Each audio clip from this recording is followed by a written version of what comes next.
आइए चिंतन करें।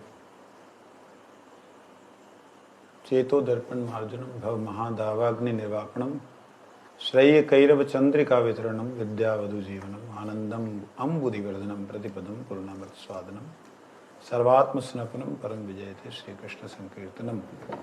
कल हमने श्रवण किया था विद्या वधु का विशुद्ध स्वरूप। प्रभु ওইটা রেখে দেন, মহারাজের ওইটা ওখানে টিকে নিয়ে নেন, ওইটা নিয়ে নেন, আবার আসবে আবার খুঁজবে মহারাজের। আচ্ছা আচ্ছা ঠিক আছে, তাড়াতাড়ি দিয়ে देना। उधर खाते खूते हैं ना उसके ऊपर, चेयर्स के ऊपर, इसलिए। तो कल हमने श्रवण किया था आत्मा रूपी वधु के लिए भगवान कृष्ण का नाम कीर्तन वर्ण करणीय है, और ये वधु का जीवन जो वर्णीय है वह नाम ही सिद्ध स्वरूप रूप से उसके सामने आ जाता है। नाम ही उसके सिद्ध स्वरूप का प्रकाश करता है, क्योंकि नाम चिन्मय है, सिद्ध स्वरूप चिन्मय है। चिन्मय धाम में चिन्मय तत्व का प्रकाश केवल चिन्मय तत्व ही कर सकता है। अंधेरा कभी उजाला नहीं दिखा सकता, उजाले में ही उजाला दिखता है। तो इसीलिए जो कृष्ण कीर्तन है वो स्वयं ही जीवात्मा का प्राण है। यह भाव प्रकट हो जाता है। आगे कहते आनंद पयोनिधि वर्धन कीर्ति कृष्ण कीर्तन जय प्लावन मुक्ति। उसके बाद क्या होता है? आनंद बढ़ता है, बड़ा दिव्य आनंद बढ़ता है। इतना ज्यादा आनंद बढ़ता है कि फिर धैर्य नहीं रहता है। जैसे जब आपने देखा हो समुद्र में जब लहरें उठती हैं चंद्र की किरणों से प्रभावित होकर के खिंचाव में, तो क्या होता है? ऐसे लगता कि अभी तो ये डुबो देगा। इस प्रकार से आनंद का जो सागर है, आनंद जल निधि जो है, उसको वर्धन करने वाले हैं कौन? कृष्ण कीर्तन। किसके आनंद को वर्धन करने वाले हैं? आनंद पयोनिधि, आनंद रूपी जो समुद्र है उसमें वर्धन कहां से होगा? बाहर से कहीं से कुछ घुसेगा तो वर्धन होगा, उसका वर्धन। हाँ, आनंद पयोनिधि दो रूपों में है। एक है बिंदु स्वरूप से, एक है असमोर्ध असीम स्वरूप से। असीम रूप से जो सागर है वो कृष्ण श्री हरि भक्ति रसामृत सिंधु है। भक्ति रसामृत का सागर है, अथाह सागर। परंतु उसकी एक बूंद रूप गोस्वामी ने प्राप्त की और कहते ये एक बूंद अथाह है। समझ आई? एक तरफ कृष्ण रसामृत, कृष्ण प्रेमामृत का समुद्र अनंत है, उसकी कोई कल्पना नहीं कर सकता। एक तरफ उसकी एक छोटी सी बूंद, उस बूंद के बारे में रूप गोस्वामी कहते हैं मैंने तो एक बिंदु प्राप्त की है, लेकिन इस बिंदु में समस्त ब्रह्मांडों का सुख शून्य है ही नहीं, मतलब दिखते ही नहीं है। जैसे सूरज के आगे दीपक दिखते ही नहीं। कहते हैं इसको तो छोड़ ही दीजिए, ये तो एक सुई के नोक के छिद्र के बराबर इसमें संसार के ब्रह्मांडों का सुख है। इससे परे ब्रह्म सुख है। कहते वो ब्रह्म सुख भी गैया के खुर कीचड़ में पड़े और उसमें पानी भर जाए, कहते उतना है। मतलब इस संसार के ब्रह्मांडों के सुखों से कितना करोड़ों खरबों गुना ज्यादा हो गया। ये बातें सब ऐसे भूल रहे हैं, बस महिमा अतिशयोक्ति अलंकार है, ऐसे ही बोल रहे हैं। ये वो लोग बोलते हैं जिनको अनुभव नहीं है। इतना थोड़ी होता है, हम भी तो कृष्ण नाम करते हैं। कुछ नहीं करते हो तुम। कृष्ण नाम कहाँ करते हो? कृष्ण नाम के साथ जो तुम्हारी भावना चल रही होती है वो हो रहा होता है। कृष्ण नाम थोड़ी हो रहा है। नाम चिंतामणि है, जो चिंतन चल रहा है वही मणि में प्रकट होगा। इसलिए जो एक बूंद है वो क्या है? अथाह सागर है। किसके सामने? ब्रह्मानंद के सामने। कौन सा ब्रह्मानंद?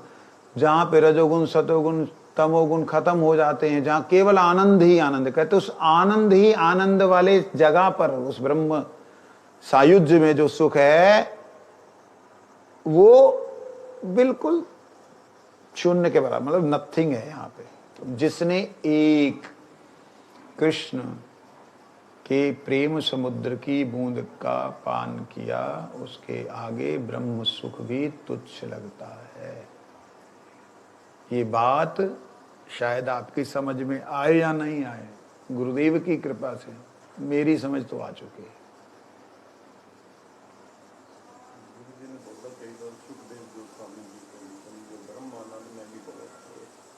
नहीं, ये तो बातें शास्त्रों की हैं ही कि ब्रह्मानंद में विभोर सुखदेव जी जो हैं उनको तुच्छ रस की तरफ कोई आकर्षण थोड़ी होगा।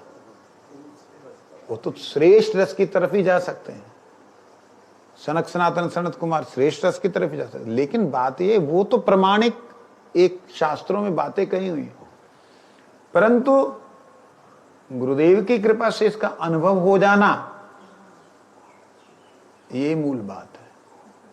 इसका अनुभव होने का मतलब आनंद पयोनिधि वर्धन कीर्ति। जो आपका आनंद का, आपका एक सागर था छोटा सा आनंद का, उसका वर्धन होने लगता है। कृष्ण कीर्तन जय प्लावन मूर्ति। प्लावन कहते हैं पूरी तरह, मतलब जो वस्तु आई पूरी तरह उसको अपने में समा लेना। तब जीव का अपना अस्तित्व कुछ दिखता नहीं है बाहर से, बाहर वाले को नहीं दिखता। जीव अपने पूर्ण चिन्मय भाव में भावित हो जाता है। मतलब उस समुद्र में जैसे गया कोई तत्व, कोई एक रेत का कण एक महासमुद्र में जाए तो क्या हो जाता है? दिखता है, वो विलीन हो जाता है, लेकिन रहता है। तो इसी प्रकार से कहते फिर पदे पदे पीयूष, पद पद पे अमृत। कहते कौन सा यहां पद है? अब तो एक ही पद है, ब्रह्म पद ना। कहते ब्रह्म पद तो पीछे रह गया। यहां पे कृष्ण मिलन का सुख और कृष्ण से बिछुड़ने का दुख, इस दुख में सुख से मिलने के सुख से ज्यादा कहीं भगवान का मिलन है। तो कहते पदे पदे पीयूष स्वाद। समझ में आ रहा है कुछ? सिर नहीं हिला सकते। आ रहा है या नहीं आ रहा है? सुन रहे नहीं सुन रहे? ध्यान ही नहीं दे रहे। क्या बोला? चलो ध्यान इधर उधर है ना। मेरे पास दो आदमी बैठे हों, दो कोई पूरा आनंद आए मुझे आए। सो बैठे हैं, इधर उधर ध्यान रखोगे तो नहीं चलेगा। पूरा ध्यान से सुनो। भगवान की कृपा से हम लोगों को कार्तिक व्रत में धाम में वास मिला है, इसको व्यर्थ मत करवाओ। पदे पदे पीयूष, पीयूष अमृत स्वाद प्रदाता। स्वाद स्वाद स्वाद पंजाबी है। स्वाद प्रदाता। आप नाम के सुख को क्या कहें? श्री राधा रानी से जैसे ही ठाकुर जी ने लीला की कि उनको आध बीच में छोड़ करके, आधे रास्ते में छोड़ करके भाग गए, जैसी ही लीला की, ललिता जी, विशाखा जी, चित्रलेखा इत्यादि सखियां श्री राधा जी को ढूंढते हुई आई और राधा जी सुध बुध खोई हुई पड़ी है। ललिता विशाखा आपस में बात करने लगी कि ये स्वामिनी जी की ऐसी अवस्था जो है ना, उनको ठाकुर जी को गाली देने लगी। ये प्रेम की गालियां हमारा अधिकार नहीं है बोलने का और आपका सुनने का। बाई दी भी अगर गलती से कभी थोड़ा अधिकार भी दिखता है तो सामने सुनने वाला नहीं दिखता। गलती से अधिकार की बात कर रहा हूँ। गलती से अधिकार दिखने का मतलब होता है गुरुदेव की कृपा से कभी ऐसे लगता कि आज, लेकिन फिर भी नहीं, बोलने की हिम्मत नहीं होती। उसका कारण यही है कि श्री राधा रानी को ललिता जी ने कहा, हे ललिते, हे राधे, तुम क्या कहना चाह रही हो? तुम्हारी अवस्था ऐसी है, ना तो बेहोश हो ना होश में हो। क्या हुआ है? वो अवस्था का वर्णन नहीं कर पा रहे श्री राधा जी। स्वर गदगद, वाणी चौक और वाणी में समर्थ नहीं है। ऐसी स्थिति में श्री राधा रानी का जो अवस्था है उसमें ललिता जी कृष्ण नाम उच्चारण करने के लिए बोलती, तुम जो है हे राधे कृष्ण नाम बोलो। कृष्ण नाम नामी एक तत्व है। जय हो आपके आज शुभ जन्म दिवस की वैष्णवों के शब्दों में शुभ आविर्भाव की शुभकामनाएं। थोड़ा मुस्कुरा तो दीजिए, काहे गुस्से में हो? तो इसलिए ना मुझे संकोच नहीं है, जो है सो है।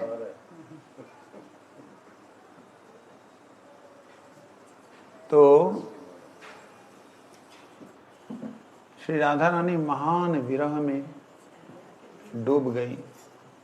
ऐसी स्थिति में ललिता जी बोलती हैं, हे राधे, कृष्ण नाम ही तो कृष्ण है। तुम कृष्ण नाम एक बार बोलो, वो तुम्हारे सामने होगा।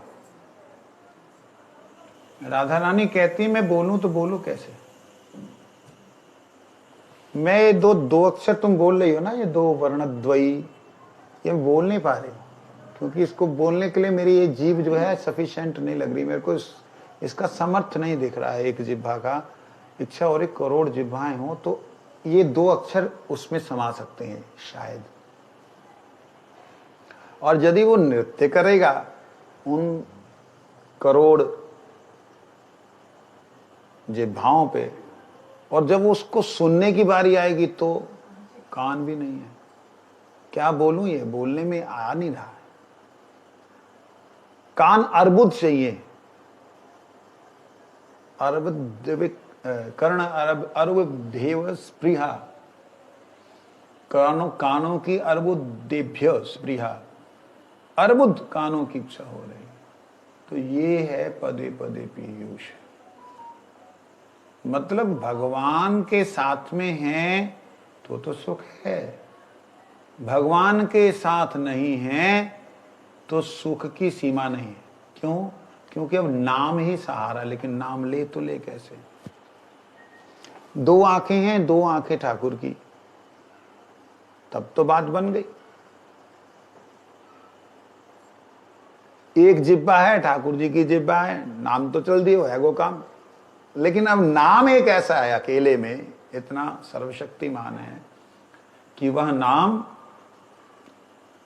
पद पद पे पूर्ण अमृत प्रदान करता है, दिव्य अमृत स्वाद प्रदान करता है। कहते यही प्रेम का विधाता है, यही प्रेम विधान करने वाला, देने वाला है, महान दाता है। कौन? कृष्ण कीर्तन। भक्ति विनोद ठाकुर जी कहते हैं, स्व आत्म सबा आत्म, स्व आत्म स्नपन, सपन नहीं, स्वपन, कई ऐसे बोलते, स्वपन विधान। एक तो महात्मा व्याख्या कर रहे, मैं हंस पड़ा उसकी व्याख्या से। कहते भगवान भक्तिनाथ ठाकुर जी कहते भगवान आत्म स्वप्न विधान, भगवान जो है अपने अपना जो है उनको स्वप्न देते हैं। ठीक है, मैंने कहा लेकिन ये है स्वात्म, अपनी आत्मा को स्नपन स्नान कराते हैं। कैसे? पूरा सराबोर करते हुए, डुबो करके। मतलब जैसे मछली जो है जल में रहती है, जल से है, जल में है, जल के द्वारा है, जल के बिना नहीं है, ऐसी अवस्था आ जाती है कि अब नाम के बिना कुछ भी नहीं है। कृष्ण कीर्तन जय प्रेम निदान, श्री कृष्ण कीर्तन प्रेम का स्रोत है। ये बात, ये हमने आज प्रणाम करते हैं इस कीर्तन को और इस श्लोक को। कल को हम दूसरे श्लोक से शुरू करेंगे। आज जो है आपकी कथा वही है ना, पूजा कर दें खत्म। तृतीयाम साधन तृणादपि स्मृचेन तरुरपि सहिष्णुना अमानीन मानदेन कीर्तनीय सदा हरि। जे रूपे लैले नाम प्रेम उपजय, तार लक्षण श्लोक सुनो स्वरूप रामा राय।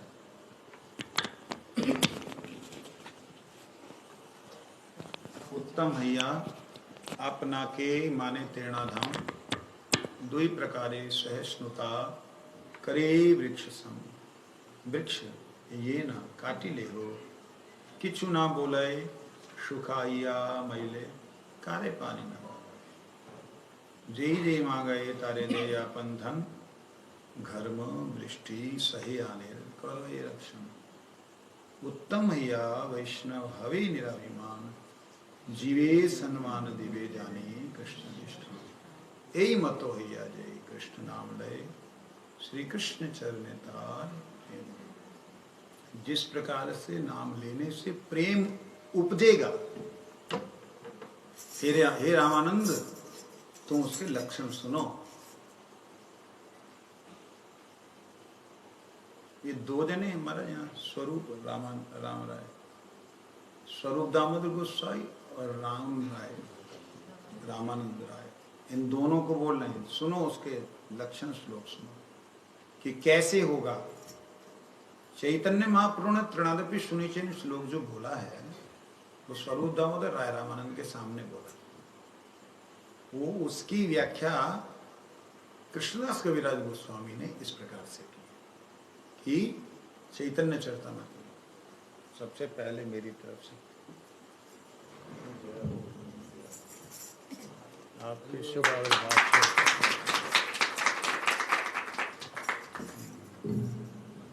तो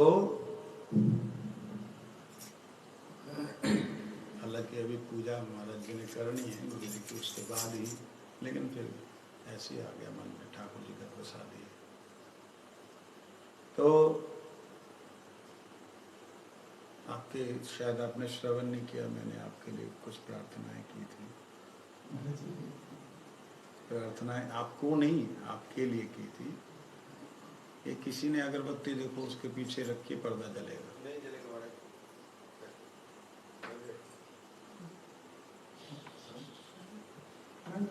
तो